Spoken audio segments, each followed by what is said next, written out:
Bona tarda. Well, good afternoon, everybody. Good afternoon. We have simultaneous translation from Catalan to English in case it's needed, so the machines are outside. I'll continue in Catalan if that's all right. Benvingudes i benvinguts. Welcome, everybody, and thank you for being here. Today, we will be launching the first edition of an initiative action that we have thought about lately, and like the rest of the program, we carried out thanks to the support of the City Council of Barcelona. It is the first edition of the Global Cities Dialogue, a Global Cities Dialogue that wants to be a tool to discuss the main challenges in the framework of global cities and relating these challenges to international phenomena of the international agenda that have an effect on the cities. And through this event, which we want to be an annual event, to have a high-level thinking about this event, we want to do it recurrently about the topics we believe relate the international arena and the local arena. On the other hand, it is a way of understanding international relations that's very close to our house. The CIDOB as research center about international affairs that analyzes as well local dynamics. So we're starting today this initiative action. We're launching it this year towards the end of the year.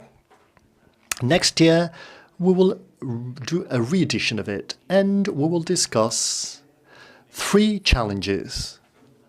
simultaneous challenges that are related to digitization, climate change, and the energy transition and the climate transition towards renewable energies, and also the social issues related to this transition. In other words, how the digital transition and the green transition share to a large extent the need for social justice and the need to guarantee the rights of people who are most affected by these transitions. Of course, here we have on top of the table international elements like the discussions we have heard so far at the COP27, the impact in the green transition, and also the role played by cities.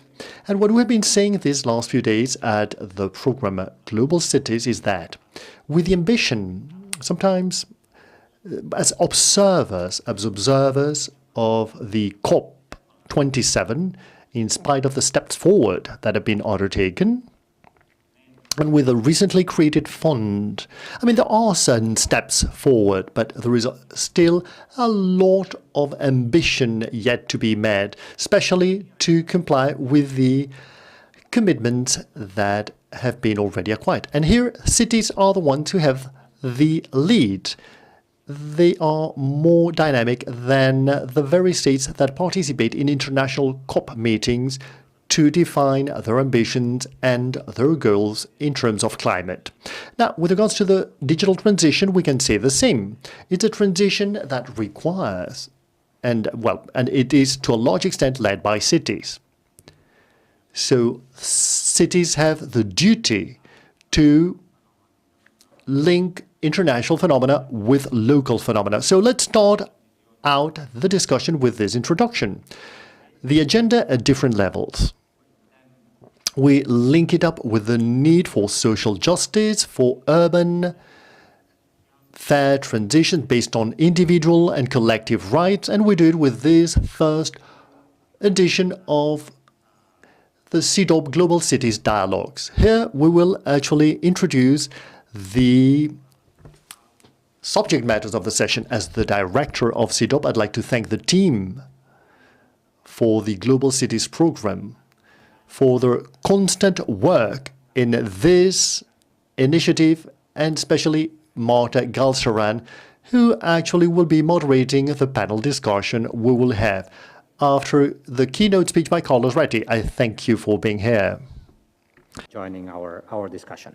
Però abans d'això, sisplau. Before doing that, I'm going to give now the floor to Barbara. we met many years ago, and she was appointed as the special commissioner for the agenda. Thank you, Paul. Everyone to the CIDOB and to the city of Barcelona. I will shift to English since we have to Catalan, since we have the translation, and I apologize beforehand to the translator because I tend to speak a little fast, try to make an effort. But thank you, gracias y benvinguts. Well, thank you. Welcome. I'm so happy to welcome you on behalf of the City Council of Barcelona. These discussions are not only very interesting, but they are very relevant as well in the transition moments we're experiencing. And for cities, it is a very, very special moment. I would even dare say it's an emotional time, because what we will go through from now till 2030 will define the trend of this first half of the 21st century. And these are trends, these are challenges that are enormous. They are gigantic. In Barcelona, we have interpreted the United Nations ESGs as a specific plan for Barcelona. We took the international shared ESG agenda and turned it into the so-called Barcelona Green Deal. Anyone interested can find this document in the City Council's webpage in 3 languages. The Barcelona Green Deal is an economic agenda, like the agenda for 2030, but it's also an economic agenda combined with a plan for the city.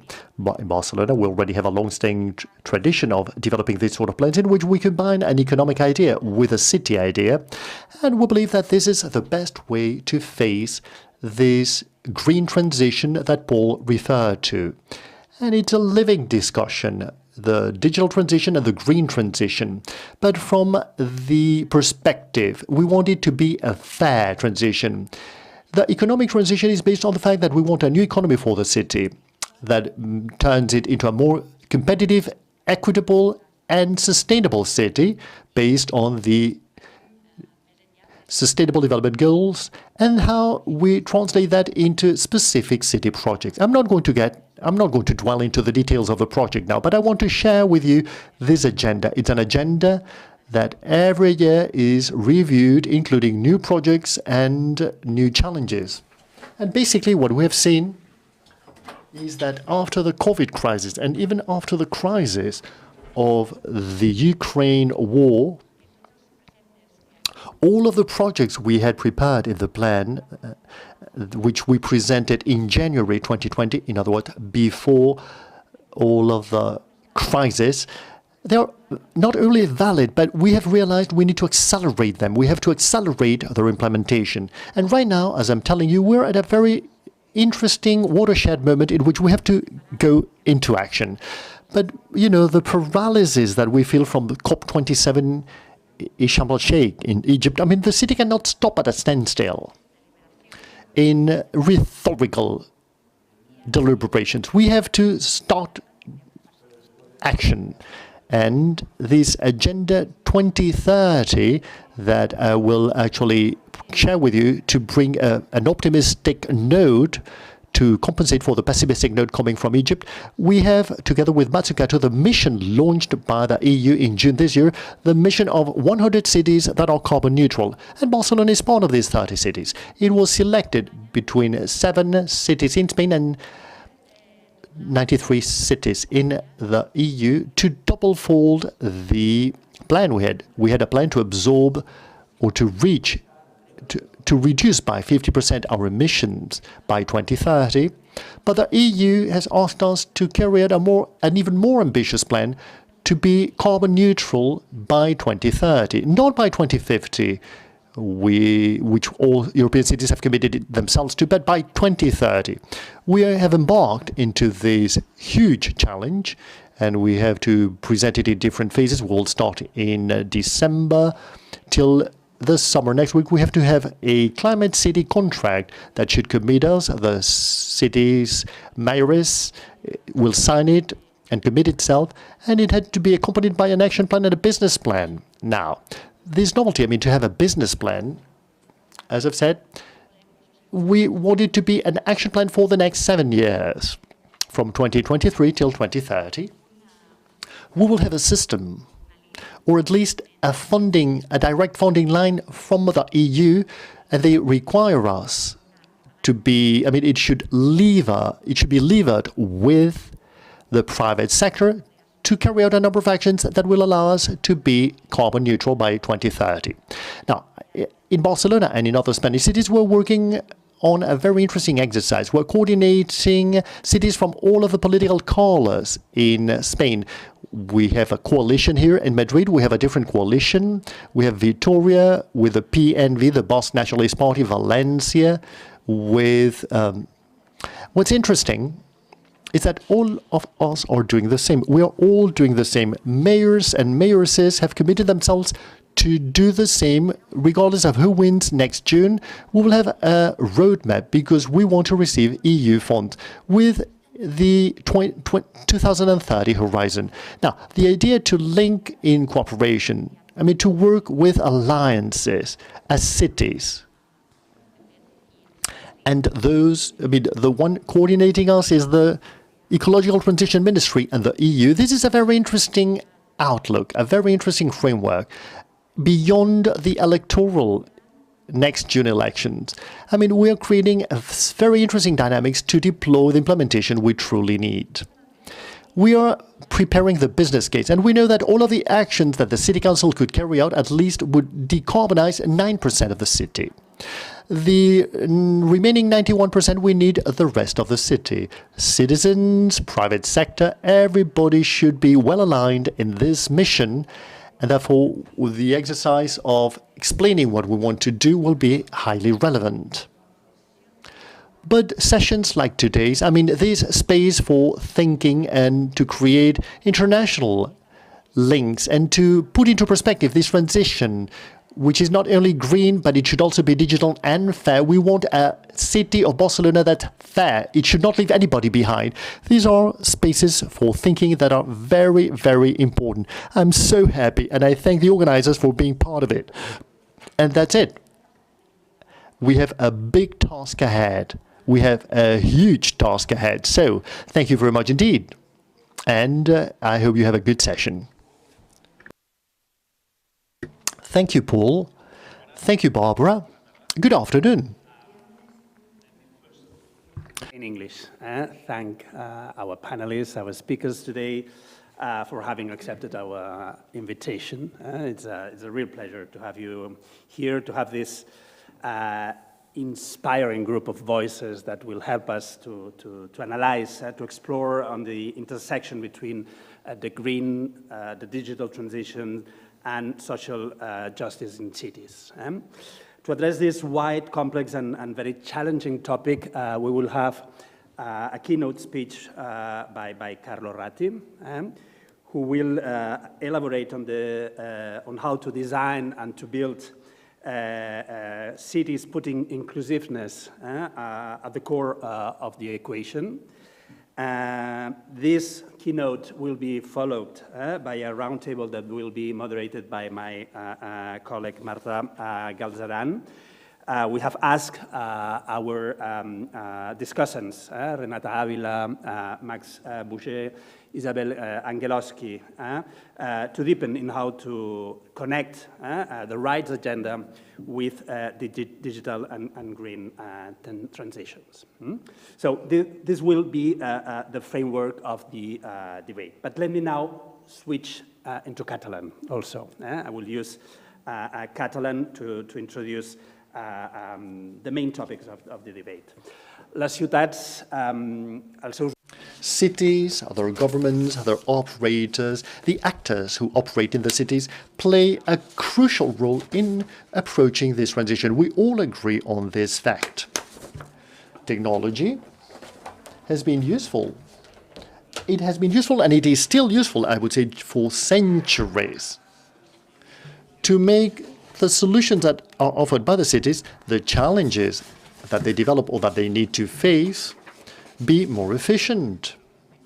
In the last few years, we have seen the emergence of the concept of smart city. Last week, we had here a big congress of smart cities.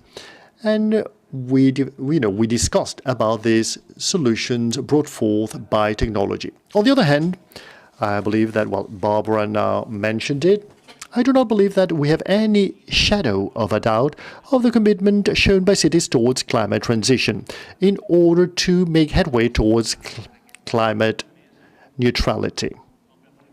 And a large number of the competencies managed by cities, manage are clearly related to that transition: mobility, public transport, urban development, the management of the urban space, energy efficiency, waste management, water management, etc. It's a long, long list.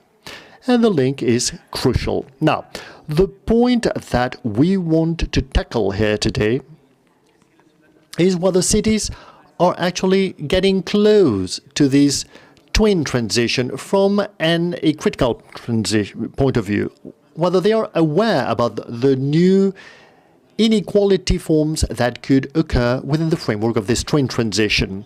Nowadays, there are many studies that point out to the link between the green bed, the green infrastructure, and new phenomena like the green gentrification. And Isabel Angelowski has published very interesting things in that field. Nobody has a doubt about the link that exists between these agendas and the increase of energy poverty, or the gaps and the inequalities that occur in the digital environment. People talk a lot about the algorithmic inequality.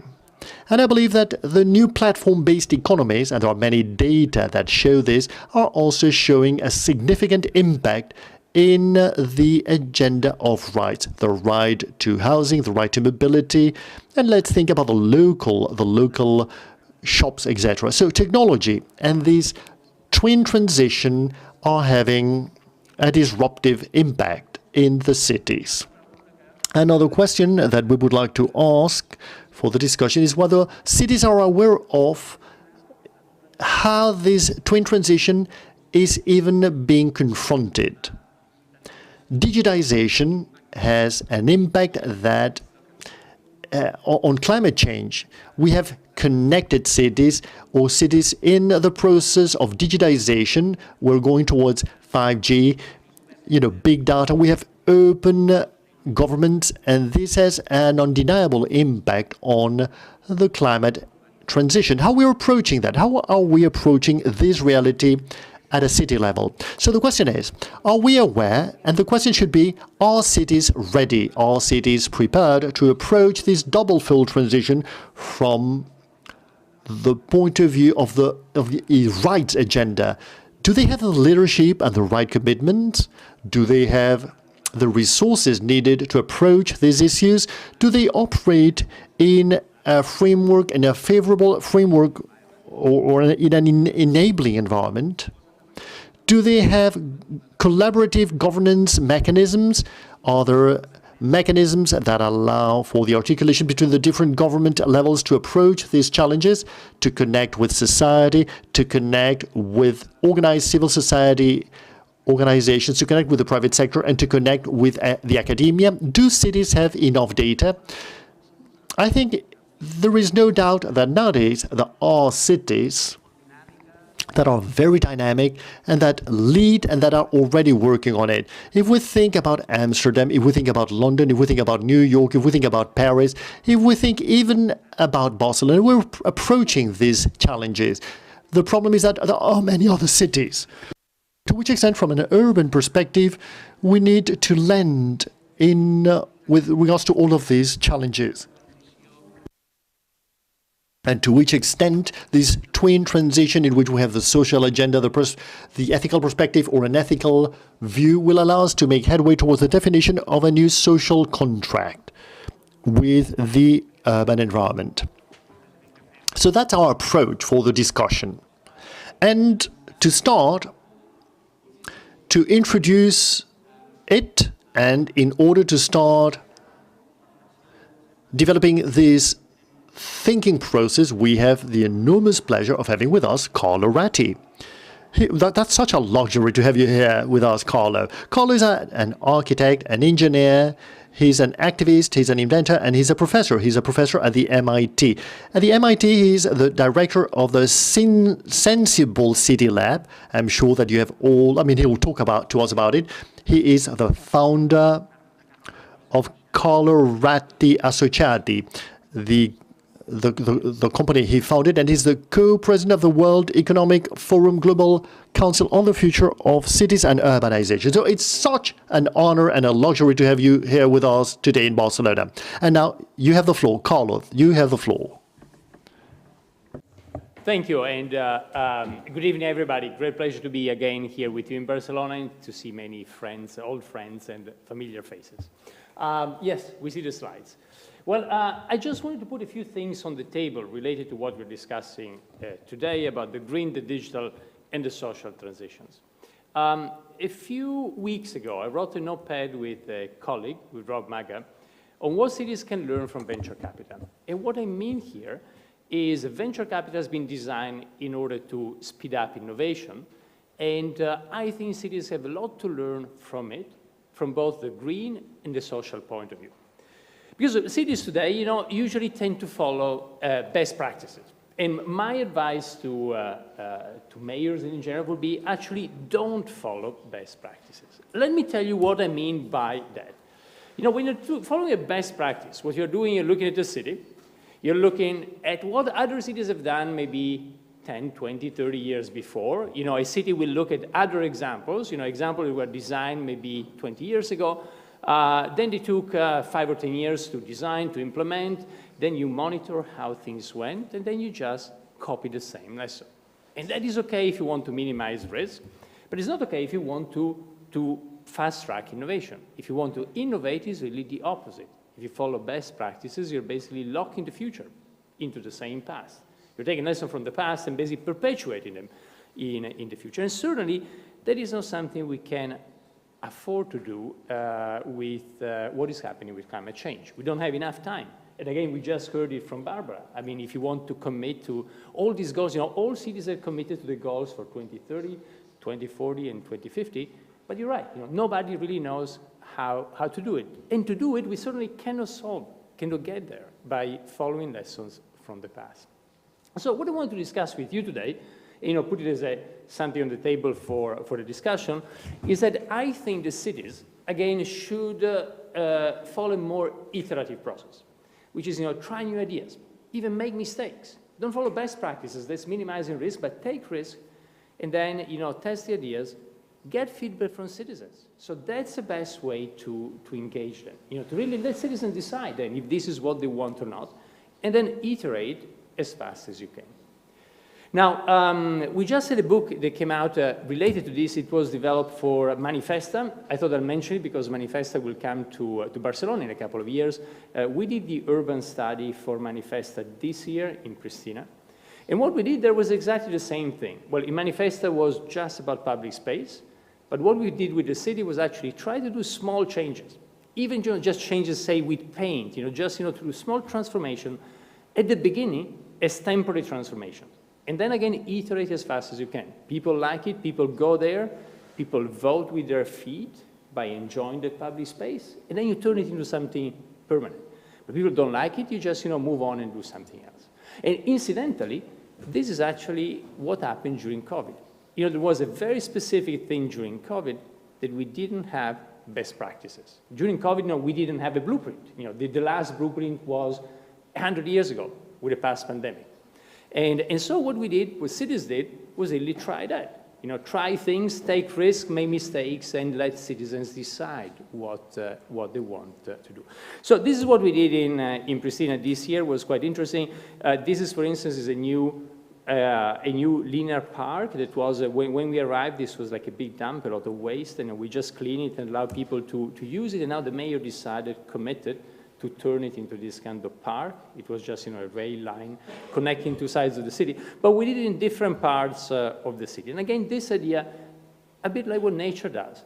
How would nature find a solution? When nature tries something, usually even in a quasi-random way with mutations, And then, you see what works, what doesn't work, and you just keep on pushing the thing that works. And so I would like to say that, I think that all of us, as people passionate about cities, as designers, as architects, as planners, I think we should consider ourselves like mutagens, being able to propose mutations in the city and then see actually what then people like to take forward or not. And I would say that this way to think about participation is very different than the way we've been thinking about participation since the 1960s and 70s. Because there were two key things. At the time, a lot of people work on participation, especially in the second half of the past century, and participation usually was based on two premises. The first one was actually that you would get to a finished project. Here the idea is actually the project is never completed. It's what Umberto Eco would say, it's opera aperta. It's an open world that keeps on evolving with feedback loops. And then the second thing is actually that if you look at a beautiful text by, say, Chris Alexander about participation, well, he was saying we put around the table some people representing citizens. But when you're doing that, you don't allow the multi-layer participation approach that comes from just a kid, maybe going to enjoy that park and deciding to, and showing with their feet that that place is something they want to have in their city. Or even engaging animals. There's beautiful research now in sociology about how to do participation also with nature at large. And I think that has to start from this idea of feedback loops. So that was the kind of the first thing I wanted to put on the table. I want to share with you two projects more related to decarbonization, where we try to engage citizens with different type of feedback loops. The first one is in Helsinki, and it is probably today the biggest urban decarbonization project globally. And it started 2 years ago with a challenge done by the city of Helsinki called the Helsinki Energy Challenge. Well, what was the thing? If you look at Helsinki, Helsinki is a city with a very good heating system, as you might imagine, being at a very high latitude. Heating is the key energy consumption, source of energy consumption in Helsinki. In Helsinki, the system is quite good. It's based on district heating. So basically, you're producing power, and then as a byproduct of the power, you then get hot water, you run the hot water through the city, and you heat the city. However, there's a but. And the but is that the power plants in Helsinki are coal power plants, and the mayor committed by 2030 to decommission all the coal power plants. So again, the city didn't want to look at best practices, other solutions. They thought that solutions from the past were not good enough for what they wanted to do. And so what they did, they picked a different approach. As I was saying, an approach which is based not on minimizing risk, but on maximizing innovation. And what they follow, again, is similar to what venture capital does, or is similar to what in the United States the X Prize Foundation does. The X Prize Foundation, what they do is, they usually put like a prize, whatever, $10 million, you name it, on a table, and then they allow people from all over the world to compete, and teams from all over the world, and then they do a short list, and finally, one or more teams will get that prize. And as you might know, SpaceX and many other ventures in the United States actually were related to X Prizes that were launched in the US. So the city did this 2 years ago exactly. They launched a competition. The finalists were selected on the 6th of November, 2 years ago, well, 2 years and a couple of weeks ago. Over 250 participants from all over the world, very large groups, 10 finalists, and then in the end, the winner announced in spring 2021, last year. Our team was one of the winners with 3 other teams. When I say our team, I just want to say this was done actually not at MIT, it was done from our design office. But when we look at cities, again, the key thing for such complex challenges, as we were saying before, it's very important we come together from different disciplines and really collaborate. So in this case, we had many engineers, Ramble, a very large engineering firm, Transolar, probably the best engineers for climate engineering based in Germany. They work a lot in Barcelona as well. SBP, a German engineer, the office of Jörg Schleich, really they specialize in lightweight structure. If you want to decarbonize, the first thing is use less steel or concrete, so do something very, very light. But also big multinationals like Danfoss or Schneider Electric, Lean Heat, OP, or Squint Opera who help us to actually make this more accessible to a broader audience. I'll show you a little video about the project and I'll tell you more about it.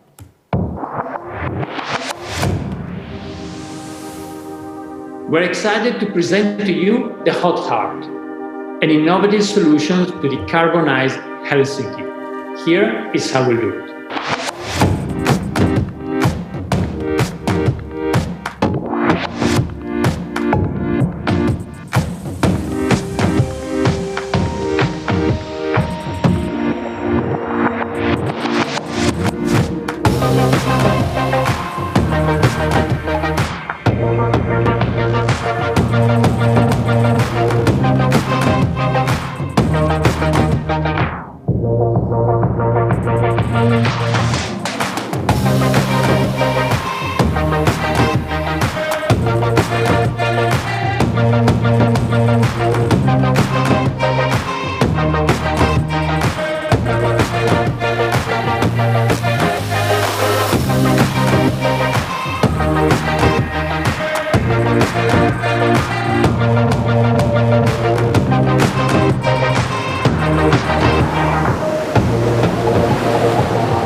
All right, so a bit more in detail. As you saw in the video today, there's good news and bad news. Well, what is the good news is what you see to the left. What you see to the left there is the cost in the production of renewables over time.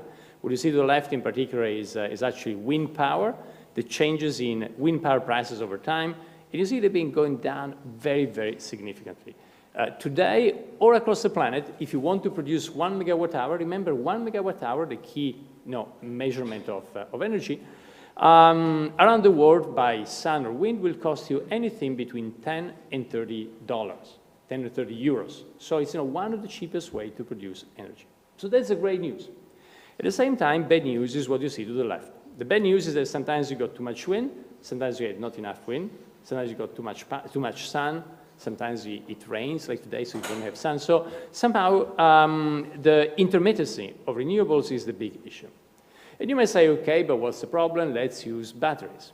Yes, you're right, but when you look at batteries, remember 1 megawatt hour will cost you 10 to 30 euros to produce, and the battery for 1 megawatt hour today still will cost you 200,000 euros. So 10 or 20 or 30 to produce, but 200,000 to store. So batteries are not going to be the solution for large power networks. But so in this case, in Helsinki, we said, well, what can we do? In the end, the city wants to heat, wants heating. And then we decided to do something that if you are an engineer, would be like a thermodynamic crime, which is actually turn power into heat. But here you do it because ultimately you need to use it as heat. And when you do the calculation and you think about cheap ways to store heat, then you end up with this idea of thermal storage or a thermal battery. And the difference is that to store 1 megawatt hour is not anymore 200,000, but it's closer to 200 euros. And then everything seems to make sense. As you saw in the video, you got, well, here you see to the left all the different sources to feed into the hot heart in the middle, so the storage. So you got the storage in the middle, all the production to the left, and then you plug the storage into the district heating system, so you just reuse all the pipes in the city. You don't need also to invest any additional work, in order to be compatible with the city. And the good thing is that actually that's like a thermal storage is compatible with different sources, so as you see here in the lower part, you can actually think about different mixes. And as a matter of fact, when we started this, before the invasion of Ukraine, the energy landscape, as you all know, was completely different than what it is today. So the good thing is that by 2030, what you see here, you are compatible with different combination and proportions, so that can kind of future-proof it versus other changes that surely will happen in terms of energy markets. But then when we were doing this, there were two additional things we thought that could be captured. The first one is when you're doing this, you're also helping to equalize the whole grid in the country. So you're helping to get energy when it's very cheap and turning it to heat and store it. So somehow you have a benefit across, in flattening the curve of energy production for all of Finland or all of the northern countries. And then the second thing related to what I was saying at the beginning, well, how does participation happen? Well, I said the first thing was, we did the video, we wanted to communicate with people, that there was a nice conversation in Helsinki in the newspapers about the project, but also it is being built. The first instantiation actually is going to be a small unit that we're discussing with the city well, not too small, but instead of all the 10 units, just one. The one you saw before, all of these are 225 meter diameter. The first one will be 160 and just one of them. But then, then again, people can take part. Can take part in the debate, can look at this. And also when it's built, we thought on the top of these floating islands, we would have a public space. And it can be a plaza, it can be a forest. People like the idea of a forest, which is very connected with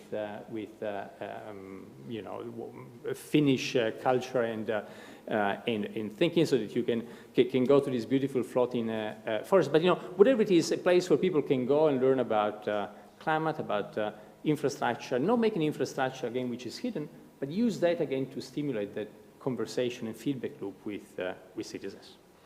I will not tell you in detail about the positioning. There was a lot of research to see the best place to place it.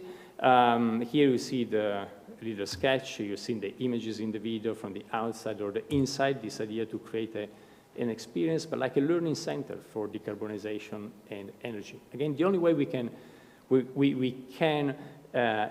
look at tackle the big challenges ahead, including climate change, is by engaging the population, engaging everybody in it. Again, I will not tell you in detail about structural engineering, but just the key thing, it was a bit like a bicycle wheel. Bicycle wheel is interesting. It's a tensegrity structure. Back Mr. Fuller would have said, and then by doing that, you can actually use the cables in order to stabilize against buckling. And so you have a very, very efficient structure in terms of matter and how you use it in order to create the thermal batteries. So just in a nutshell, a way to allow to get to be completed by 2028, 2 years ahead of schedule, and to allow to remove all of the coal power plants. It can allow to store all of the heat required by the city. Remember, the megawatt hour is the main unit. Well, 6,000 gigawatt hour. A gigawatt hour is 1,000 megawatt hours. So 6,000 gigawatt hour is the whole need of Helsinki for a year. At the beginning, this is something that surprised us a lot. At the beginning, we started doing this and said, well, people will have decarbonized heat, but actually we'll have to pay more per megawatt hour. It turns out, actually, you can do this and pay back the investment and give people energy at 10% less than today. This was, by the way, before the invasion of Ukraine, so it looks like now the numbers are even, the reduction is even higher than before because of what happened in the energy markets. And the two bonuses we mentioned are load balancing the Finnish grid and also this kind of tropical forests or public spaces that where people can go and learn about the infrastructure. And yes, the price is high for a city, but its payback time is quite quick. And one of the things, again, to find other ways to engage citizens, we've been thinking is, could we have like a fund where actually everybody can participate, citizens in Helsinki, in Finland, and others. So can we do this more in a bottom-up way? In the end, it pays itself. So it's a small investment. If you want to invest $1,000, 10,000, 100,000, then could this be another way, financing, to engage people? So that's the first one I wanted to share. And again, the key thing about, remember just this, about feedback loop with citizens, both at the beginning, when citizens by looking at the video, by learning about the project, or by trying the prototype later, by engaging with the infrastructure, that becomes a way to constantly stir the project and also, you know, merge the 3 points we said at the very beginning. A second project I wanted to share with you is a project from our lab at MIT. It's a project from a few years ago. We called it HubCub.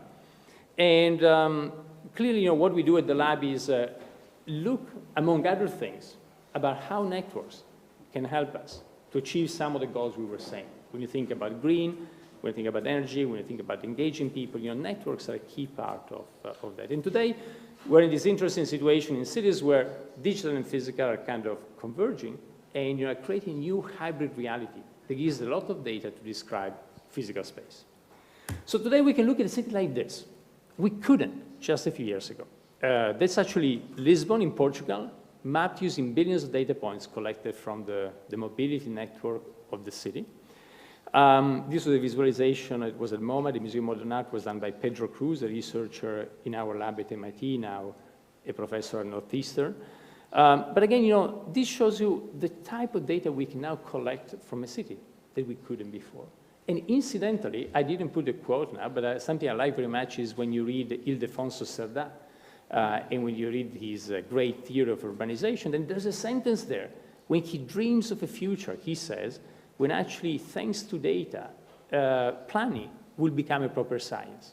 Well, probably the day is coming today. Today, you know, we can see a city like this. We couldn't. At the time of Ildefonso Cerdá, he probably was dreaming of looking at all the flows in the city, in the Eixample, in Barcelona. But actually, there were no tools at the time to see that. Well, we can today, and that means we can start thinking about design in a different way. And so I want to show you an example of design, again, that had also this component of engagement with people and open discussion. It started in New York. If you look at this map shows you every taxi pickup and drop-off. A yellow dot is a taxi pickup, a blue dot a taxi drop-off. In New York, which place in New York is this? Yes? No. JFK Airport. So the JFK, if you zoom out, you see JFK is here. You see Manhattan and all the borders. If you landed in New York, you probably were one of the little dots taking a taxi there. And we got hold of all this data. As you know, cities have a lot of data. A lot of cities have done open data initiatives. In this case, the data dates back from around 10 years ago, when Mike Bloomberg was mayor in New York. And actually, as you know, Mike Bloomberg built a giant company with data. And so when he was mayor in New York, I remember in his office, he had a little sign that went, "In God we trust, everybody else bring data." And so what he did as mayor was actually open up a lot of data sets to people for analytics, for analysis, to citizens, to researchers. So in this case, we emailed the Taxi Limousine Commission, and they had the mandate to share all the data, and so we got hold of the data behind. By the way, if you look at the data there, you will see that map of New York doesn't have any road. The roads just emerge because of the sheer density of dots. You see, you know, the map is just black, but actually when you plot all the dots, you see all the roads. And when we got the data, we started asking ourselves a few questions. The first one was the following. If you look at those 2 points in Manhattan, in the course of a year, you got hundreds of thousands of trips connecting those 2 points. And so that means, you know, some days you got over 1,000 trips in a day. And so the question was, how many trips could be shared by more than one person? And that was an idea, you know, at the time Uber Pool didn't exist yet, and it was an idea, an idea or a thought I had many times, like I think many of you as well, being at a hotel in Barcelona, in New York, going to the airport, next to you there's somebody else with a trolley. It's going actually to the same airport, and you could have shared the ride, but you didn't know you were going in the same direction. So we wanted to quantify that. And if you want, that is a design question. It's about, saying, how can we rethink the mobility system by matching more trips? When you do it with big data, however, when you do design with big data, things change. Sometimes you also need to develop new mathematical tools. So in this case, we teamed up with Steven Strogatz. Steven is a mathematician at Cornell University. He's one of the fathers of modern network science. So we we couldn't solve the problem with traditional mathematics, so we used something we call shareability networks. You see them here is based on network science. And what you see here at the top is the results, which is on the x-axis, you see the maximum delay. So with a small delay in arrival, 1, 2, or 3 minutes, that is in seconds, then you can actually share a huge amount of trips. In other terms, in New York, you can take everybody to destination when they need to be there, give or take a couple of minutes, but with 40% less vehicles than what we have today. Well, again, this was a piece of research. Again, to tell you about the idea of feedback loop and citizens, we made it public. We did a website. The website actually anyway, went viral at some point. A lot of people started playing with it. People started discussing it. There was a review in the New York Times of the article, and I remember the journalist writing in the editor writing in the Times, who said, well, that's interesting mathematics, but New Yorkers really don't want to share anything. But it turns out it's not the case. And it turns out that with this conversation, at one point we got a call from Uber. At the time, as I said, Uber had not launched Uber Pool yet, the sharing of trips. We did the first collaboration between MIT and Uber. And as you might know, Uber Pool or Uber, after the pandemic, they call it in a new name. All these stories stopped during the pandemic, but does exactly that. Allows two people going more or less in the same direction to share a ride. And when we do that, you got two cars combined into one. Instead of two cars on the street, you got only one, which means less congestion, less energy consumption, less pollution in our cities, all other things, of course, being equal. So again, this was another little story I want to share with you. Again, it would not have become, and by the way, Uber Pool or similar systems by Lyft, by Didi, by Ola, by Via, by similar companies had become before the pandemic a multi-billion-dollar industry globally, again, potentially providing a good effect on cities, all other things being equal. So I want to share these two examples with you as examples of data, decarbonization, digital, green, the two things, but most importantly, how we can do this with people. And I think the best way to do it with people is not how architects tried to do it in the past century, by actually saying, oh, yeah, inviting a few citizens around the table, looking good, and then, but anyway, doing whatever they want, but actually more by starting an open conversation, by thinking about design, urban design, or by thinking about all of us, as I was saying, of being like mutagens in the space of cities, and then letting people, citizens, decide what type of city they want to live in. So I'll stop this just to put on the table for the conversation. Okay, thanks a lot, Carlo.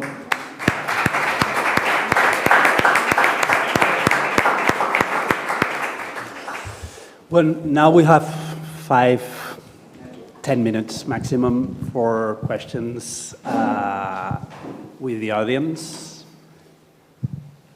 Who wants to intervene?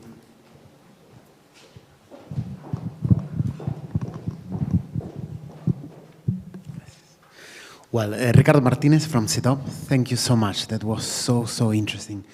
And I have a question that can have multiple answers. I would love to know just your opinion. I was intrigued by the idea that iteration to fast-track innovation is a better approach than risk-adverse best practices, because it's the conventional approach that we have heard. And I often hear that for climate neutrality, capital-intensive, high-tech solutions are the preferable ones. And I would love to know, I repeat, it's an open question, your opinion about that. If you think that it is possible without capital-intensive and with low-tech approaches also to do something that is so transformative as what we have just seen. That's all. Thank you. Well, thanks a lot. And no, great question. The reason really I put these kind of two examples, I could have added more examples of it. I picked the two. Helsinki is really capital intensive, as you say, so where you need to invest a lot in order to do it. But in the case of Hub, something super simple, just about rethinking the software of the city. So that's why the two examples were about software and hardware of the city. And I don't think there's a universal solution about what's the best way to do it. Again, I think it's about trying different things across the spectrum, and again, involving citizens, letting people decide, even in the most basic way, just by by showing their interest in a project, or seeing if people like it or not, use it or not. So, but I don't think there's just there's just one solution. Clearly, if you can do things with the software, is better. The first thing to be carbon neutral is actually to use less matter. So somehow less capital intensive is better. But sometimes like in Helsinki, it's probably impossible to do it without to decarbonize district heating without a big physical intervention.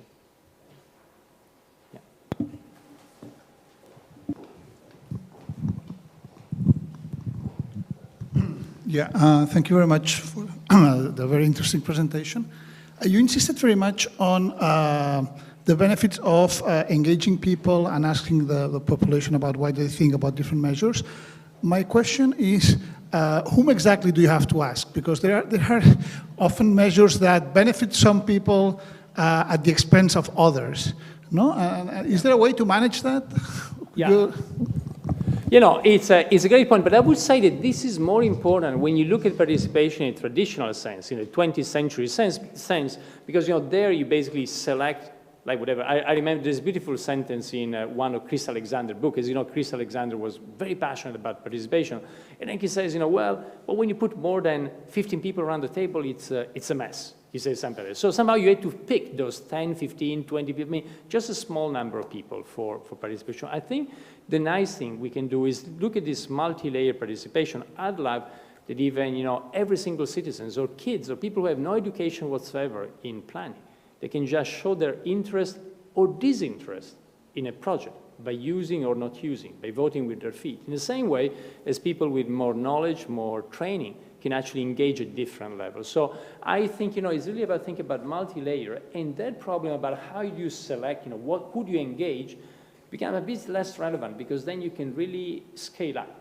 the number of people who are engaging in different levels, also taking into account the digital networks. Again, I think that's a big difference versus the traditional idea of participation, where you just, enlarge the design team with a number of representatives of the population, in which case it was much more important to look at the issues you raised. Yeah, Max. Thank you, Carlo. I'm really fascinated by your point around risk and innovation, and also saying that best practices, are from yesterday.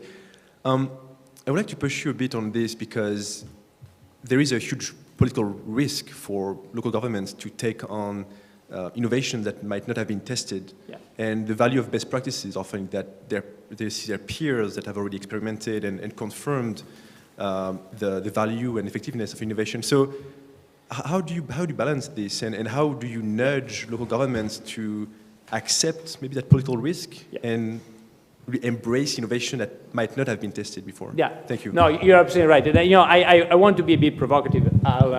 I don't know, maybe if you put back the slides, but no need necessary. But I want to be a bit provocative about the best practices. Clearly, best practices are a way to de-risk things. But if you de-risk, you're perpetuating lessons from the past. And what we, in this article, the point we're trying to make is, again, the nice thing about venture capital is that what it does, you take risk, but then little by little, you start with this, you take risk, but at the beginning on a very small footprint. So, usually you have a crazy idea, you bet on it, but, you bet very little. And then you test it, and then you get feedback, and then you make something a bit bigger, and then you invest more money. And so somehow, there's a way to de-risk, even when you try new things. Somehow you don't need to resort just to best practice. I know I was being a bit provocative. Usually, mayors, when I show this slide, they freak out, about, don't follow best practices, because all the European procurement is based on best practice. When you pick an architect, it's a city. You just, you want to do a hospital, and then the best person who will be selected is a person who's done already like 200 hospitals of the same, and you get more of the same. So that's not innovation. But what I want to say is, in this, to your point, again, I was trying to be a bit provocative, but I think we can innovate and still manage risk. And again, VC or similar systems are an example of that. Carlo, I have a final question. I think we could conclude here. how to translate these really inspiring experiences that are led by highly resourced cities, cities in the global north to the global south. How to get these experiences to cities in Africa, cities in Latin America, cities in other contexts where resources, where cities lack resources. Yeah, well, well, and I think, worst case is really the methodology. And if you look at, for instance, what's happening today in Nairobi, Nairobi is one of the most exciting, innovative cities, and with a lot of innovation happening at digital, physical, or innovation happening in urban space, and so on. So I think, the methodology is what can scale up. And I didn't show it today, again, I wanted to put on, we didn't have time, so I wanted to put on only a couple of examples on the table, but for instance, we are working with Rio de Janeiro. We are starting a small lab in Rio, and there clearly the challenge is on informality. People, we often read that, every month there's a new London of urban population being created on the planet.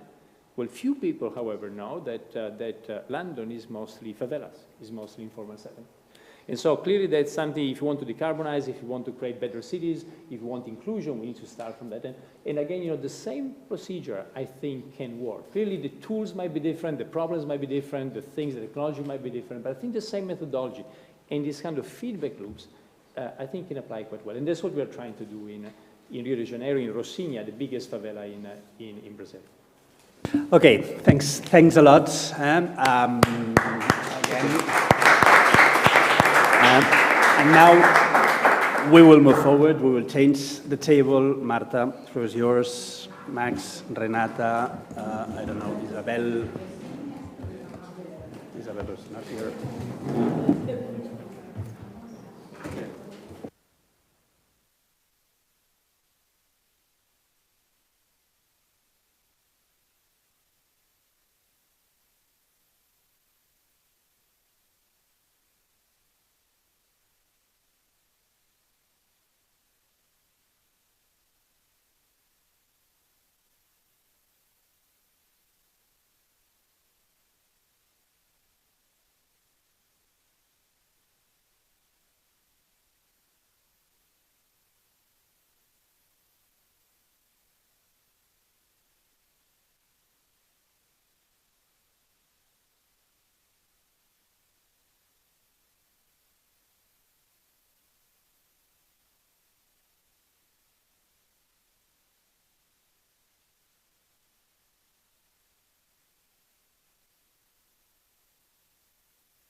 Bé, gràcies de nou per haver... Thank you so much for having come to CIDOB today for this very important topic. The panel discussion will be actually in English because it's the language of most panel members. But you have simultaneous interpretation into Catalan. So now I'm going to start speaking English. We've been discussing so far this idea of we have these twin transitions, this like digitalization from one side, green economies on the other.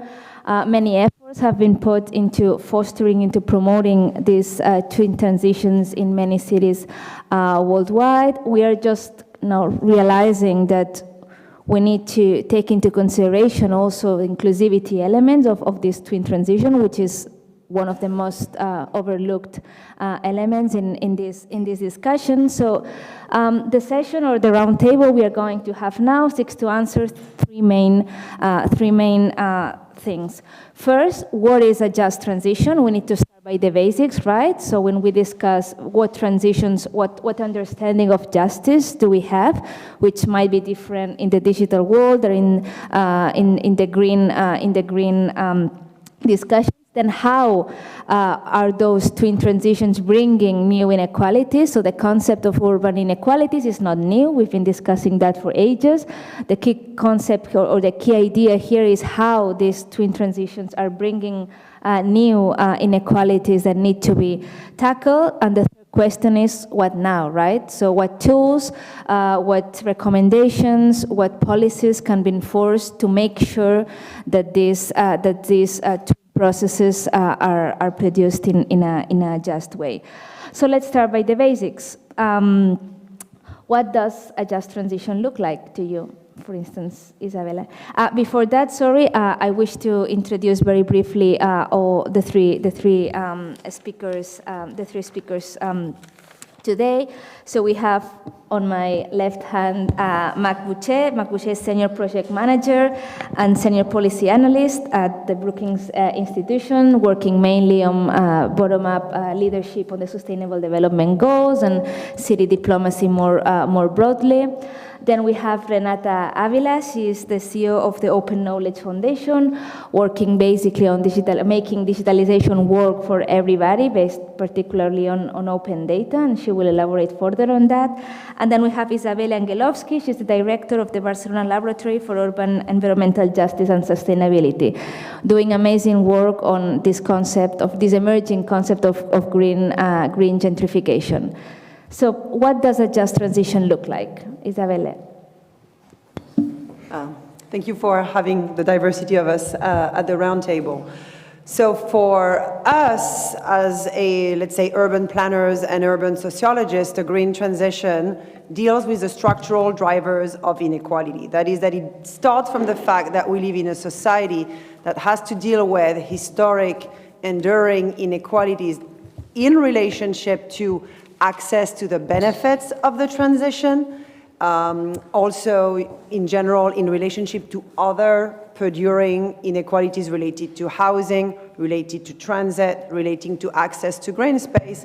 And they also have to do with the fact that some of the measures that are meant to bring us towards a green transition are not targeting the groups that need that the most, so working class residents, racialized groups, and on top of it are displacing them from the neighborhoods where they are living. And so I'll talk about maybe this concept a little bit later, but in an analysis that we just did, we found that there are 10 deep drivers of urban inequality, for example, that are co-working together to, let's say, persistently exclude some groups from different sustainability-driven measures. So some are racialized urbanization and segregation.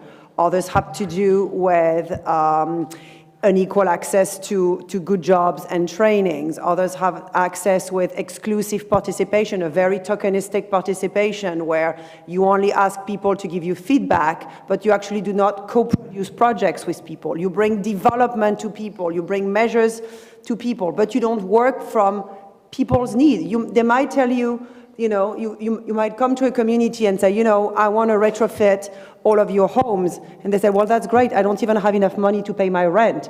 So, climate justice is housing justice, is other types of justice that have to do with food access. It's not just working on, let's say, this beautiful idea of, green design and green infrastructure. It really has to do with this deep exclusion that people have.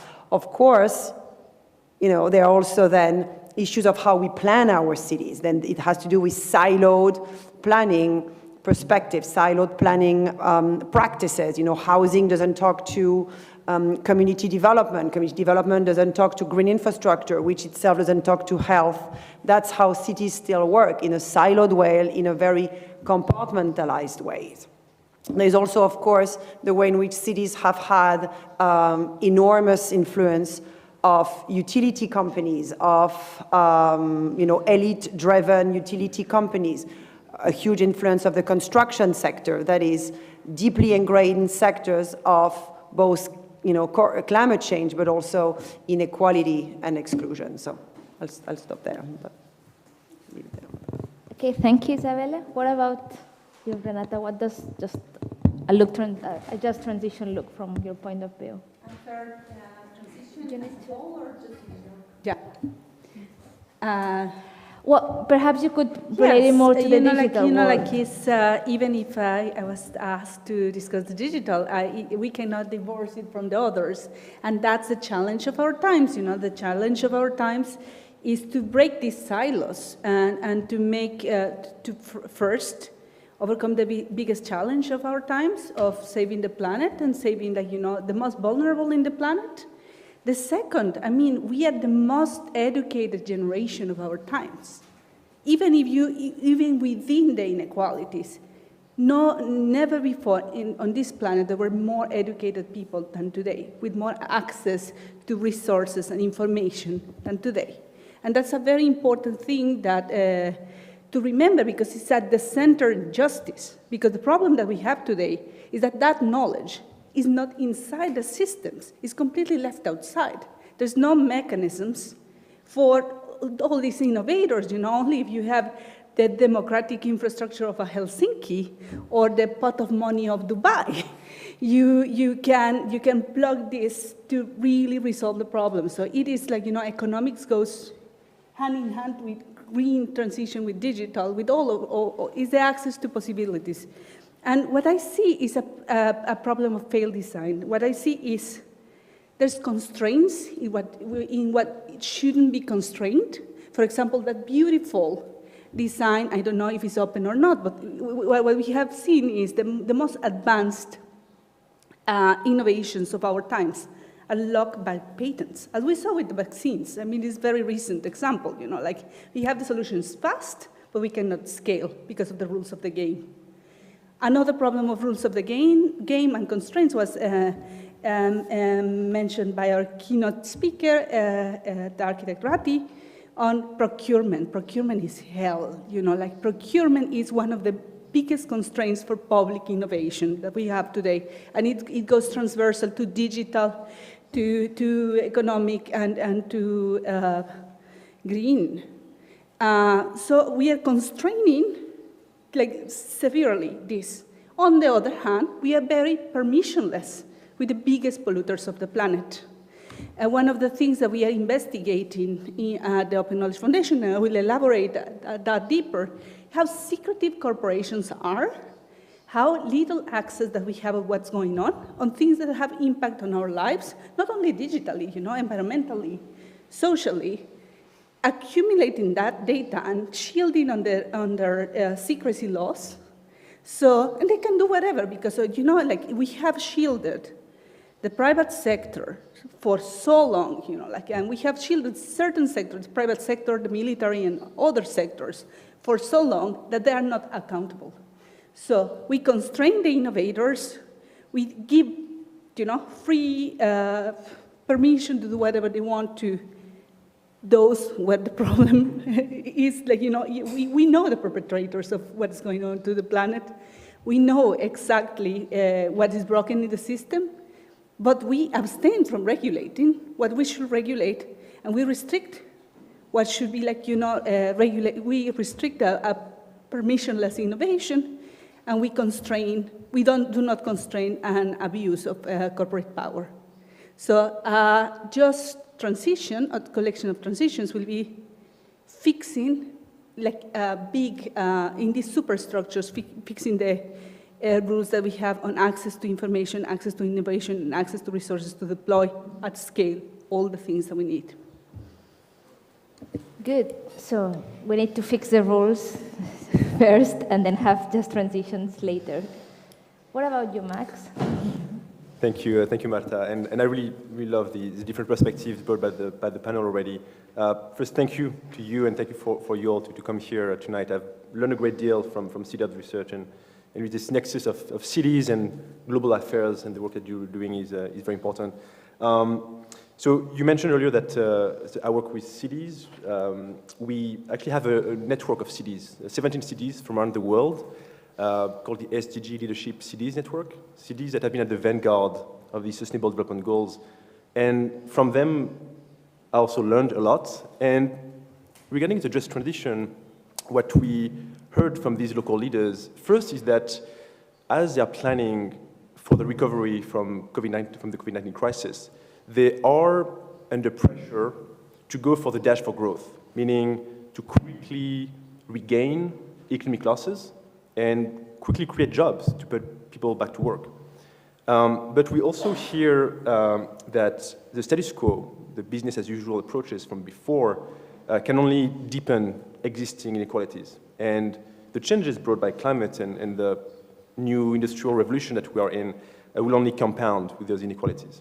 And as Commissioner Pons mentioned earlier, we see cities also using the climate emergency and the changes that are happening today as a starting point to rethink the way they govern the city, but also remake policies in a way that advances sustainability and inclusion.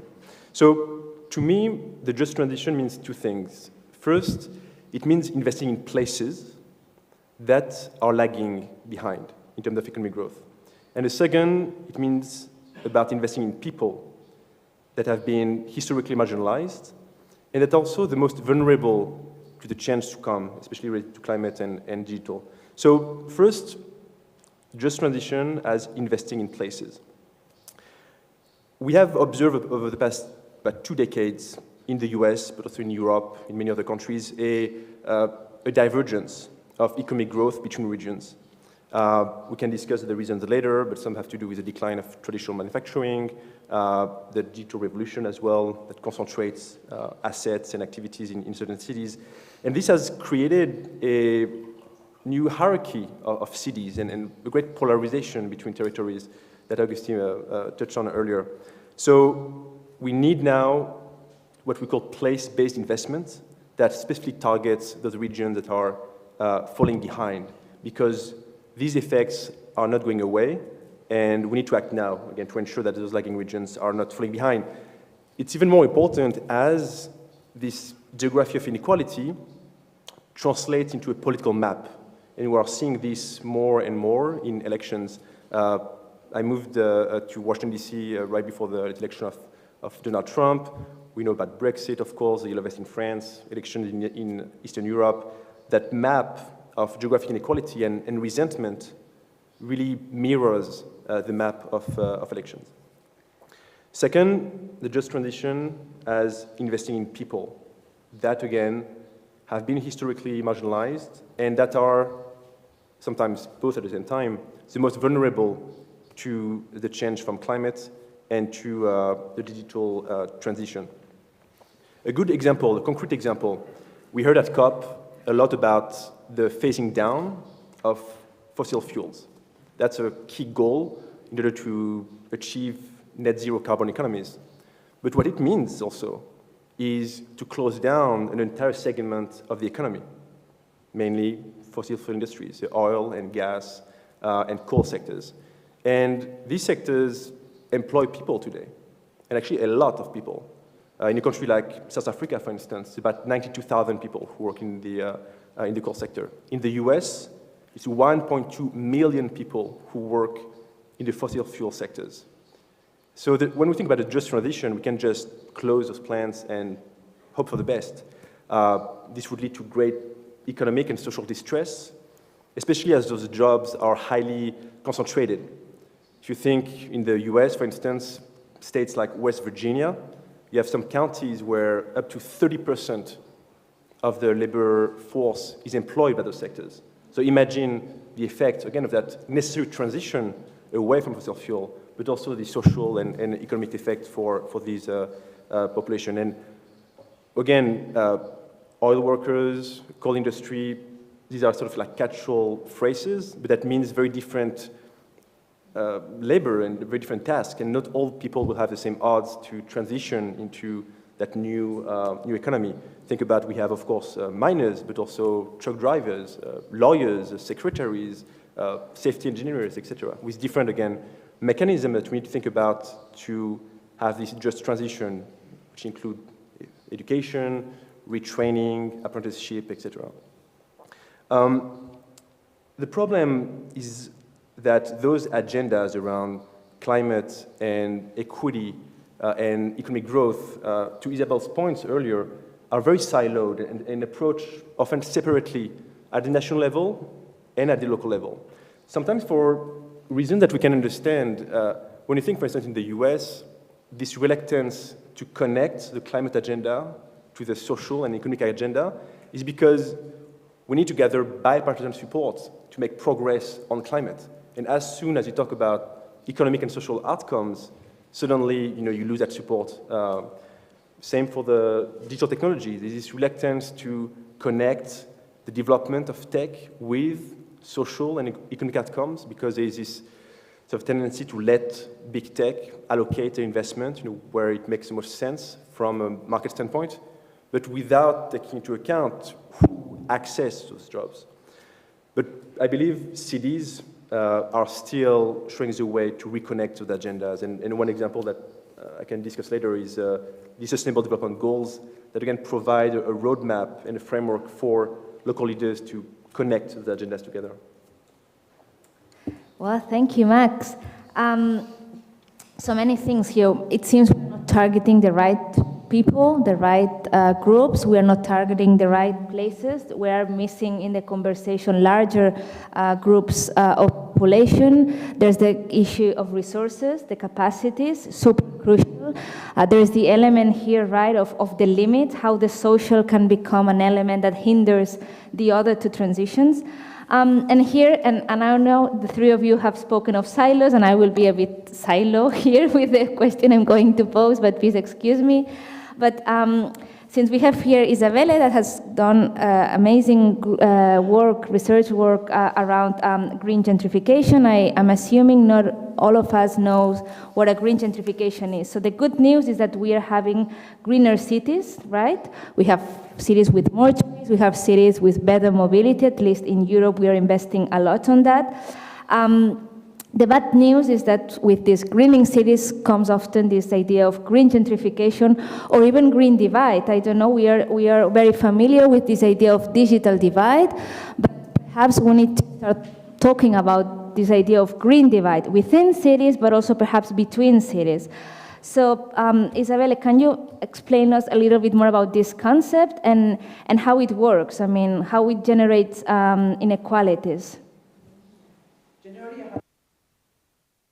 A few slides, and so it's easier. So I'll try to just make it a little bit more visual. But yeah, how did I start studying green gentrification? Basically, I was looking at cities in the US and Europe where there was a green divide between neighborhoods that were historically working class, racialized neighborhoods with very little access to green space, climate protective infrastructure, so greenways, different types of gardens, green roofs, etc.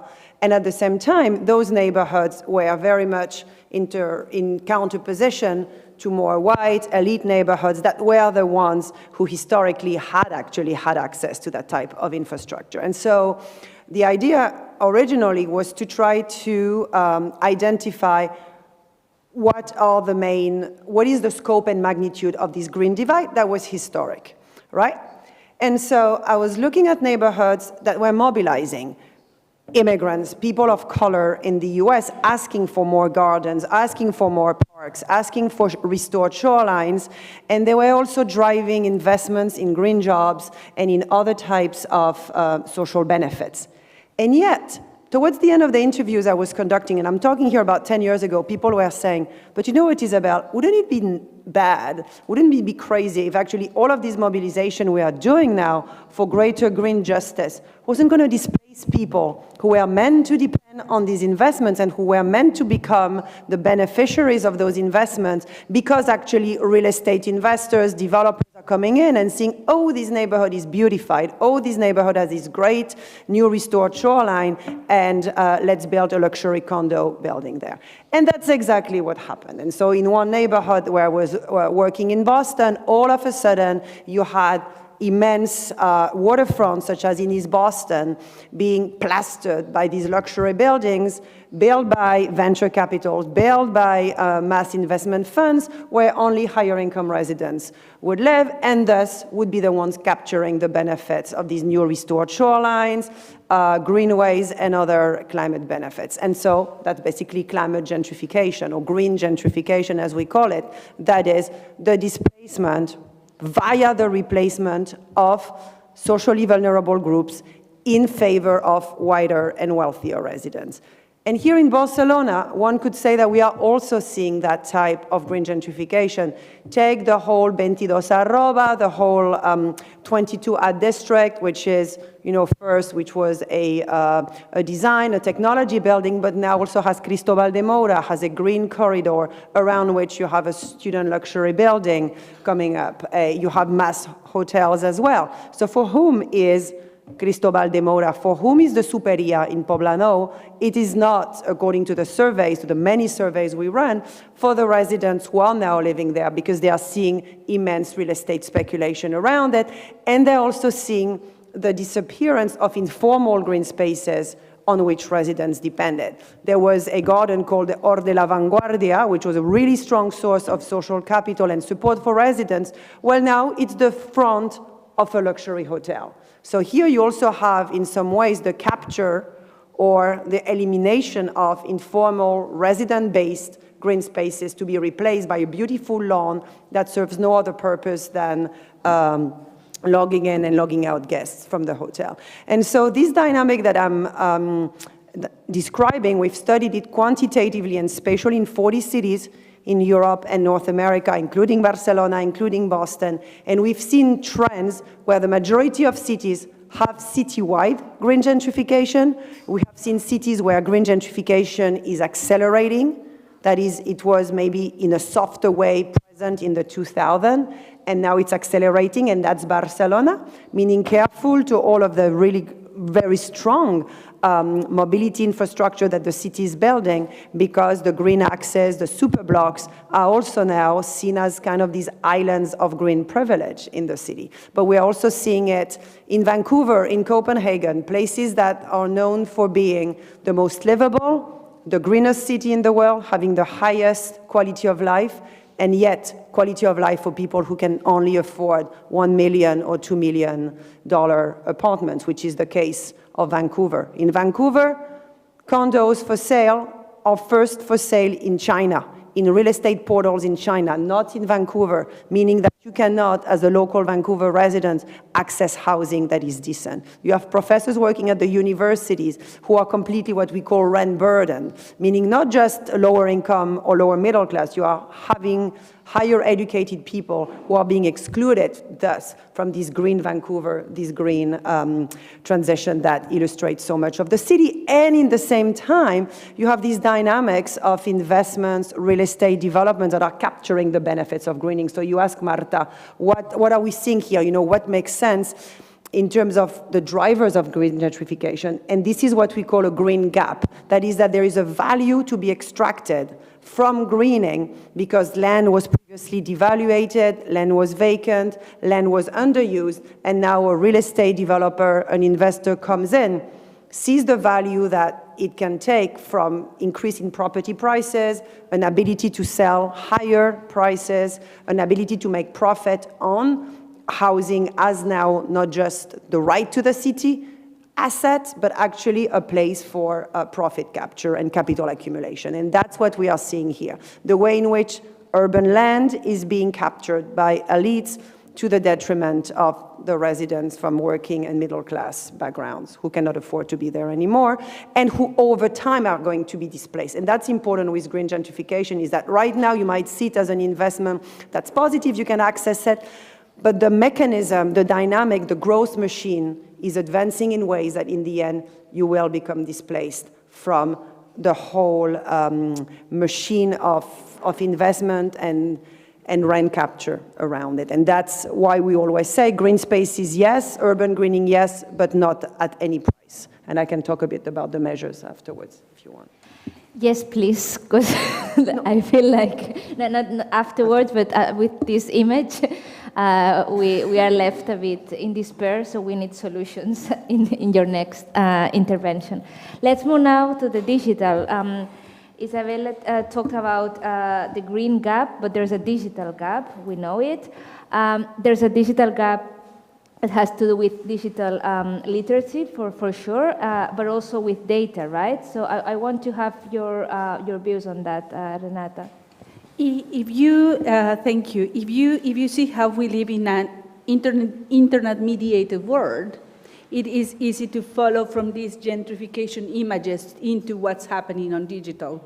We were given, like, the same promises as when a village is promised a new park, a new green facilities and so on, and then it's gentrified and shut down, and it becomes lots of, fancy condos with walled gardens and guards and police at the doors and checkpoints and exclusion of those who can afford entering the building and those who have to remain outside. That's exactly what happens to digital. If you see what was, the promise was this space of unprecedented access to knowledge and access to education and opportunities for everyone. I used to work with the web inventor, Sir Tim Berners-Lee, and that was his thing, When he created, the World Wide Web, he said, this is for everyone. Open protocols, so anybody could build castles or small houses or any business, any social initiative, and make it interoperable. And then the promise was broken, because that promise of making the things for everyone was a pact that was not respected. As we go further into the conversation, talking about this new eco-social pact, that pact, that initial pact of digital, of making it for everyone, of making it interoperable, of making it accessible, was broken. And it was broken, with something that we use all the time, like this, when we moved from the general purpose computer, where we could run our program, see what was running there, try to even do a little bit of code, create your own website. I know that it was the early days, it was quite exclusive for some universities and research networks and so on. It was quite exclusive, but it was not the exclusive monopoly of 10 companies. And that's the difference, it was quite exclusive because it's still early days on access. But when that pact of making it open for everyone was broken, I think that it was a design decision that was taken and that was adopted massively without developing alternative ways to do things in parallel. And I think that it's a problem of two things, of design principles, but also of narratives. Silicon Valley convinced us that they were the only ones, and there was only one way to do technology, their way. It was the fabulous, fast break things. And then who pays for the broken things? All of us. That's the interesting point. And what happened was, of course, what happens when you create a closed source of income only going one way. Accumulation of power, commodification of knowledge, commodification of information, and exclusion by design. For example, you have to ask for permission to, two systems to create and install an app on all the telephones. We have the Android you have Alphabet, formerly known as Google, and you have Apple, controlling all the market of the apps. If we think of inequalities, if we think of centralization of power, that an innovator here in Barcelona has to abide by the rules of two, closed systems to create something that is for social purpose, because sometimes, the most, and we have seen it with our team, the most constrained things that you create and want to, promote. If you create something that promises to generate a lot of benefit to this, because you have, of course, to contribute to the market, it's easy. It goes quick. If we want to, for example, create something for social good and so on, many times you find barriers. So it is not only the architecture of clothes. We don't know what happens in our telephones. We cannot even, I mean, there's a little progress at the European level, but not too fast enough. We cannot even repair, our devices. We cannot even, and that goes with the green transition. So it is a problem of the design. It is also a problem of, it's not only access, it's meaningful access. Because I see a lot of workers, I come from Guatemala, I see a lot of workers with access to telephones. And to many of them, is their daily survival. But it is not a tool of emancipation and improvement of life. It's a tool of further precarization of their lives. So we combine, we can see it, of course, even here in Barcelona, instead of a tool of economic and social and personal growth, it became yet another tool of surveillance, control, and exploitation. And so framing it, I want to abandon the narrative of the connected and the disconnected. But it is not only if I'm connected or not, it's what happens once I'm connected. You can see, for example, and then again another intersection with the sharing bikes and the delivery people. In many cities, from Brazil to South Africa, you see that the bikes offered by the municipality, are occupied by the very precarious workers. And they wait near a bike once they get a call, to use the 30 minutes that the municipality offers for free just to earn the daily income. So we can see it as well in the education system, instead of, we could have the best possible, and as a Latin American, I think that, if we could combine all the power of Spanish speakers and have the super amazing education systems, with all the public funding that we could pull together. Instead of that, we have monopolies of closed technologies and closed education resources, monitoring whatever the kid does, and then commodifying even behaviors of children. We had a total missed opportunity that is only benefiting very few, and that it is many fatalistic narratives saying that it is too late to do it different way. So I think that it is not. That's the first thing that we need to attack when we think about a new eco-social pact. Another way of doing technology is possible. Another logic of deploying technology massively to benefit citizens is possible. It's cheaper. It can be green by design. It can be inclusive by design. It can be done differently. It costs less to transit from bad, monopolistic, hyper-control and poorly designed to something better. I mean, if you see how the big tech giants are falling, it's amazing. If we see Facebook is firing 11,000 employees, Twitter did the same, Amazon is going to do the same, and the war didn't stop, and the systems didn't fail. You see how we can function in a logic outside the logic that they have imposed. But that will need a new institutional architecture, and I think that we have been lazy in not imagining the institutional architecture for our digital sphere. Let's reimagine, for example, public media and how public media will look in a digital world. Let's reimagine how libraries will look in the digital world. It's not digitizing the books. It's having efficient and quick systems of sharing knowledge that reaches the places that need to be reached.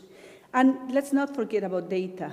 If I think of the intersections that we are talking here, and it's very funny that what the architect said, that what was in the Bloomberg come with the data.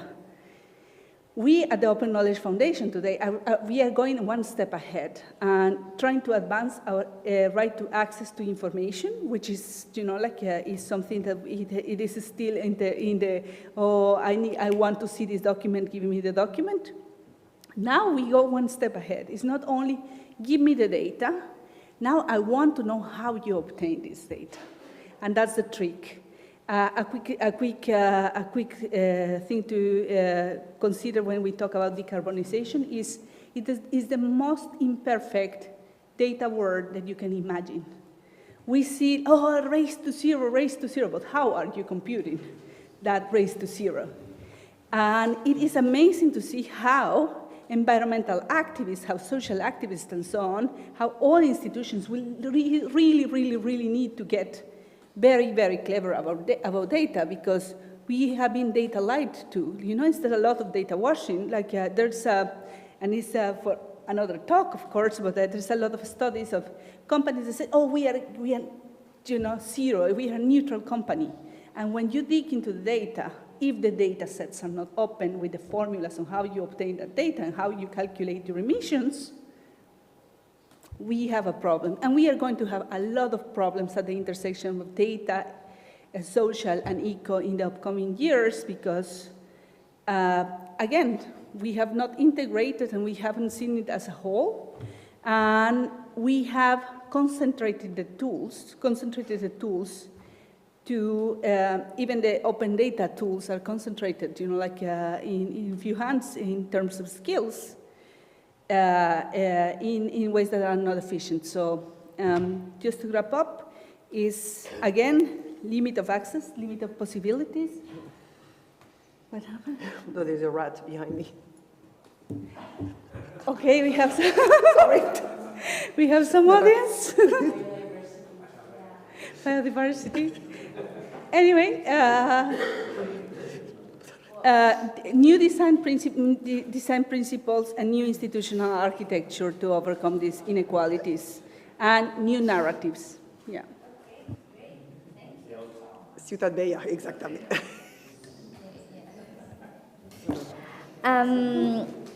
It's okay, I think she just left. She's gone. The unexpected participant is gone. Great, thank you. We got to understand a little bit better how those green and digital inequalities work. I want to move now to Max and see now, well, there is this idea or that those twin or perhaps three transitions, the green, the digital, and the social, are to be understood as a multi-scalar process, right? We need more than one government, we need more than one actor. So my question for you, Max, now is what specific role do you think cities are to play within this multi-scalar process to address precisely some of the issues that Isabel and Renata brought to the table? Thank you. Just one reaction to, like, there's so many great points that Renata raised around the issue of data. That's really striking indeed, that we are seeing great commitments and great ambitions from cities and local governments, especially on climate. We are also seeing an incredible lack of data. Colleagues at Brookings, the team of Ojo Kane, reviewed the climate action plans of the 50 largest cities in the US. We heard US cities raising high ambitions on climate, you know, we are all in, etc. And they found that as the cities were aiming at certain targets, less than 32% of them had actually benchmarks and tools to measure progress toward these goals. And so, indeed, we need to think about ambitions, also resources, access to data. Really couldn't agree more. On the issue of scale, and just this word multi-scalar, I think is a bit obscure and it's a bit hard to know what it means. It's just this idea that what takes place in cities, the decisions that are being made in cities have effects and interactions beyond the limits of cities and also at the national and international level. It's this idea that urbanization is not just a city-centric phenomenon, but the growth of cities and the concentration of people, activities in cities have ripple effects and trigger patterns of transformation outside of city limits. That's kind of this idea around like multi-scale of urbanization. I mean, think about regional development, for instance. With Ricardo earlier, we're talking about the region of Barcelona. The activities that make Barcelona so special cut across the city limits of Barcelona. Think about commuting patterns, for instance. People going to work, where they live, etc. They cross the city boundaries. And so the economic governance of a city like Barcelona and many others is increasingly at the regional level. At the national level, we also see the interaction between cities and other level of governments. Think about pollution, for instance. Obviously, cities, the concentration of activities in cities create externalities like pollution that have effects beyond cities. The other way around, the concentration of activities in cities affects rural areas and smaller cities through the brain drain, for instance. And here, I think we shouldn't sort of deny the importance of the state, of national governments, and their mediation role, again, because urban policy has to be a national policy, and this often lacks national governments having an urban policy. Now, at the global level, we all know, and that's one of the reasons why we're here, that cities and mayors, like Auguste said earlier, are on the front line of some of the most pressing global challenges that we face today. We talked about climate, we talked about the digital transition, we think also about global migration or the future of democracy. Mayors really being at the front line, being creative, connecting across borders with their peers to exchange best practices, even if it's not the right word, learning from each other, bringing their collective economic and political weight in city networks to try to influence, because they are managing the local effects of those challenges in our streets. They are claiming a louder voice and a stronger role in the multilateral system. And here, cities and mayors are also, I think, recognizing the constraints that they have and the fact that the environment where they are in, the policies that affect these challenges are decided by others, mainly national governments, at COP, at the UN, at the G20, etc.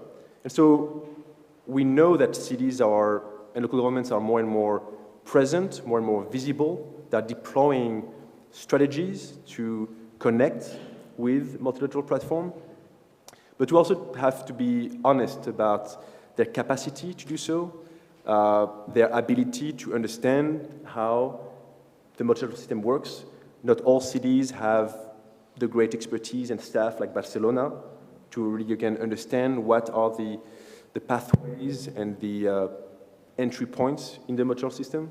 We need to think about cities that do not have the capacity and the expertise to deploy such strategies, to get people, again, inside of those decision rooms. And I'm happy to talk later about city diplomacy and what pathways we are seeing for cities to increase their influence in the multilateral space. Thank you, Max. We are approaching the end of the session, but I need really solutions. We have a Bloom scenario. We know the causes of these inequalities. Perhaps you can point. We have 10 minutes left, so I ask you for being short in your answer. Just some solutions, some pathways to overcome some of those inequalities. In the green, in the case of Isabella, in the digital, in the case of Renata, and for you, Mark, more specifically, perhaps you can talk about city diplomacy, the power of alliances, of collaboration with other stakeholders. The floor is yours. So what we have found in our work, and again, thinking about cities in Europe and North America, is that you really need two types of approaches. You need a very strong anti-displacement and community wealth creation approach, and you also need a more inclusive and really real participation-driven green projects. And that's really different because on the one hand, the first aspect, which is anti-displacement, anti-gentrification, very much has to do with housing rights. The right to the city in relationship to being able to stay in your home, being able to benefit from affordable and secure housing. And if you take a place like Barcelona, we start from so low in the provision of public housing. We're probably still at 3-5% of all buildings, of all units, sorry, being socially protected in permanent, in the future. And so if you do not have that stock of protected housing, you are obviously going to displace people. I like in some ways some of the measures that the Ayuntament now has in place next to the superias, which is to construct new public housing units of protección oficial next to these super blocks, next to these areas that are meant to green the city and promote mobility. But obviously it's not enough. And at the same time, it's very difficult because, again, of the role of private property in a place like Barcelona. If you think about Germany or Austria or cities in the Netherlands, they have such a stronger stock of social and public housing that the gentrifying potential, if you will, of green projects is less strong. What else do we see as well? In places like in the US, you have cities like Portland that have immigrant and migrant neighborhoods such as Scully working on the green economy via cooperatives, working cooperatives that are owned by Latinx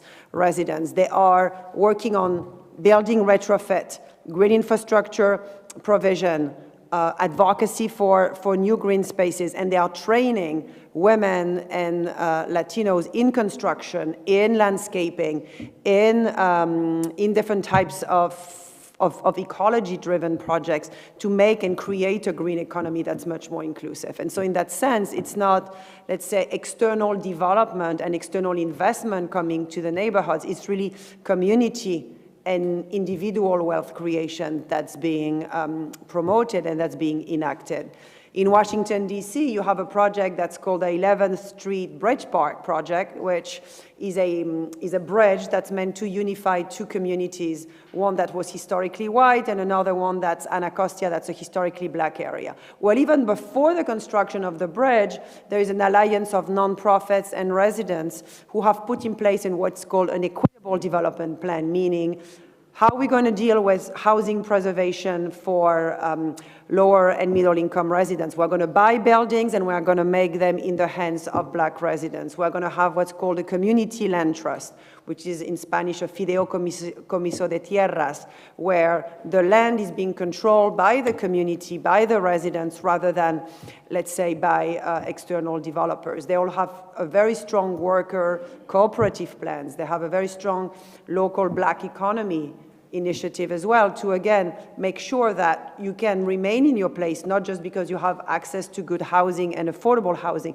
but because you have jobs that pay well and that can train you and also help you become an entrepreneur and secure resources for yourself and for the community. So that's really good because it means you are thinking about equity before thinking about greening. And that's oftentimes, coming back to what I had at the beginning, a siloed approach. Oftentimes you have engineers, ecologists, landscape architects greening you the city left and right, but then they don't work and they don't know how to work with housing, or they are not trained in that domain. And so that's a nice way, what we've seen in DC, for example, of bridging the two domains. And then finally, you have this second aspect, which is the more inclusivity of green spaces. That is, rather than coming in and asking people, okay, this is a design, let's, do you like it? Or how can we make it better from you? It's actually more planning with the people from the ground up. And in that sense, I'm not fully in agreement with some of the approaches that Carlo was describing, because it's very much top-down. It's a form of participation that's very tokenistic,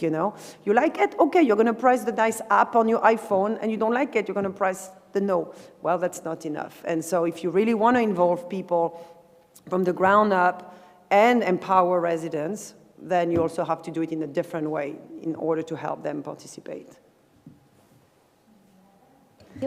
And I agree, and good things in life take time. And sometimes it's to fast, innovate, It's not always the answer for communities that get like really like, you know, feel invaded and imposed into solutions that they didn't design. And that applies to technology as well. So I have three steps or approaches. One is to invest in digital social innovation. We have seen it here in Barcelona with projects like the CDIM and other projects, you know, like, let's not make them the only ones. I mean, in each and every digital social innovation table, we hear the CDIM. Let's make 20 CDIMs for different purposes and things.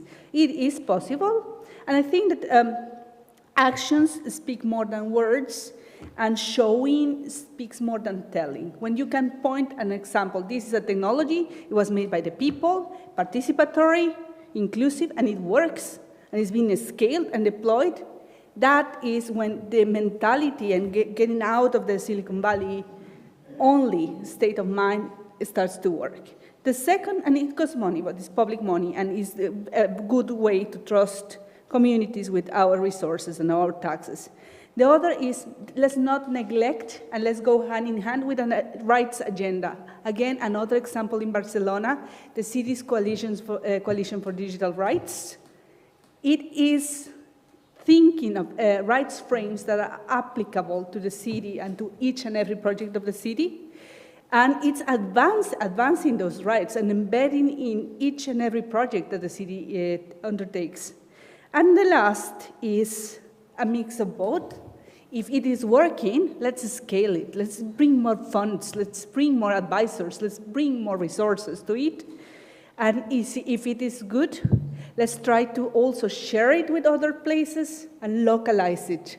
What works for Barcelona might not work for Helsinki, might not work for Antigua, Guatemala, but you might have unlocked part of the solution, and the missing part might be somewhere else to make it, like, you know, usable and good for other people. That's the way that we impact, and that's a new pact, you know, like the new pact is invest in people, advance rights, and if we find solutions, let's share them, and let's share them.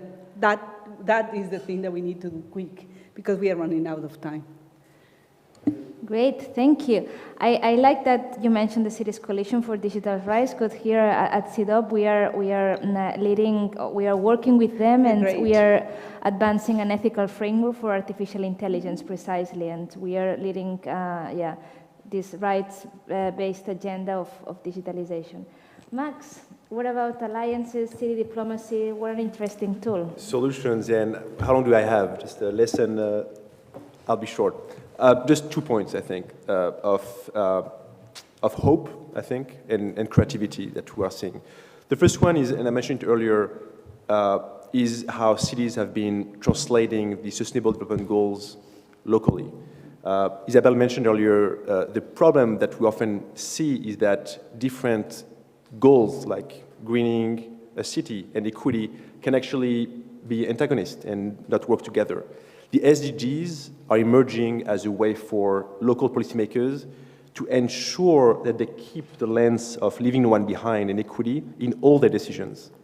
And we are seeing this global movement led by cities of experimenting, using the discipline of the SDGs in their local policymaking, and also translating this into action.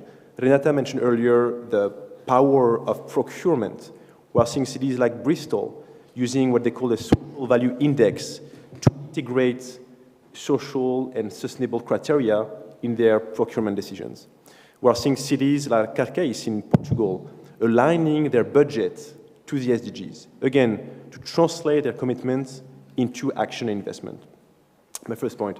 The second point, I'm in CIDOB, so I have to talk about city diplomacy and subnational diplomacy.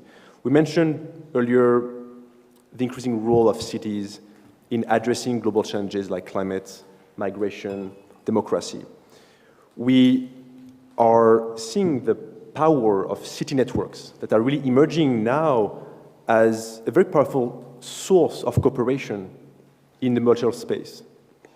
I also mentioned earlier, to what extent are these actually influential and actually, again, changing decisions being taken by nation states at the UN, at COP, etc. Today, we are seeing progress, we are seeing small success and victories Cities might be in the room, like at COP, but are they at the table? Today, frankly, that's not the case. So cities and city networks are really being very innovative now to identify the strategic pathways again and the champions. Some might be member states that will push resolutions that within those processes that represent that urban lens and the voice of cities. To finish on that, part of the solution lies, again, in national governments. And to what extent national governments are adapting their tools to this new reality. And the fact is cities are running, or today, their international strategies, and national governments have a choice. They can either keep neglecting what cities are doing at the international level, which waste creativity and leadership. They can also try to dominate and control what cities are doing at the global stage. And we're seeing countries doing so, like in Australia, a law is being debated that would give veto power from national governments to any bilateral or international agreement that a city would take. Or third, national governments could again adapt and cultivate a constructive partnership and a dialogue with their cities on matter of international affairs. And we are seeing interesting examples. In France, for instance, within the Ministry of Foreign Affairs, there is a team dedicated to those questions. A month ago, in the US State Department created a unit of subnational diplomacy. Again, signaling that a partnership is possible and that the national government can harness the networks and leadership of cities to deliver on certain domestic and foreign policy goals. And I think these are very promising developments. In the case of that office in the US, it's headed by a former ambassador, Ambassador Nashigan, who also happens to be the former deputy mayor of Los Angeles for international affairs. So again, wearing those two hats, and her role will be to cultivate those connections between US cities and national governments. And I think we are seeing that the multilateral system is ill-equipped today to, again, deliver on the great challenges that we're facing on climate, and I think could rely more on the great leadership and innovative power of cities and local governments. Well, fantastic. Thank you, Max. We are running slightly late, but I just want to give you the opportunity to ask if there's any question. No? Okay. If not, we will just wrap up the session. Well, thank you very much, Isabella, Renata, and Max, for your fantastic insights on the issues. We've discussed matters of targeting the right population, fixing the rules that are not working, establishing meaningful alliances. We are discussing access, but meaningful access, both in the green and in the digital arena. I hope you find this conversation as insightful as I find it, and I'll see you next time at CIDOP. Thank you.